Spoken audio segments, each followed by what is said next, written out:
തിരികെ വാർത്തയിലേക്കാണ്. രാഹുൽ മാങ്കൂട്ടത്തിൽ ഇതുവരെ അവധി അപേക്ഷ നൽകിയിട്ടില്ലെന്ന് സ്പീക്കർ എൻ ഷംസീർ.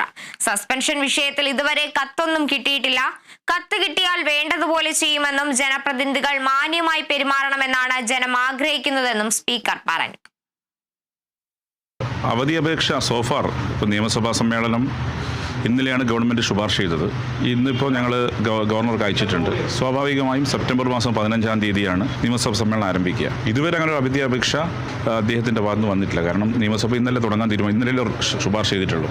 അങ്ങനെ ഒരു റിട്ടേൺ ആയിട്ടുള്ള ഒരു ഡോക്യുമെൻറ്റോ അല്ലെങ്കിൽ വെർബലായി ഏതെങ്കിലും അവരുടെ ലീഡർഷിപ്പിൻ്റെ ഭാഗത്ത് നിന്ന് ഇങ്ങനെ ഞങ്ങൾ ചെയ്തു എന്നുള്ള പേരോ അങ്ങനെ ഒരു കാര്യവും ഇതുവരെ എന്നെയോ എൻ്റെ ഓഫീസിനെയോ രേഖാമൂലം അവർ അറിയിച്ചിട്ടില്ല. ജനങ്ങൾ തിരഞ്ഞെടുത്ത പ്രതിനിധികൾ അവർ മനസ്സിലാക്കേണ്ട കാര്യം, ഞങ്ങൾ അവരുടെ ഒബീഡിയൻ്റായി വർക്ക് ചെയ്യേണ്ട ആളുകളാണ്.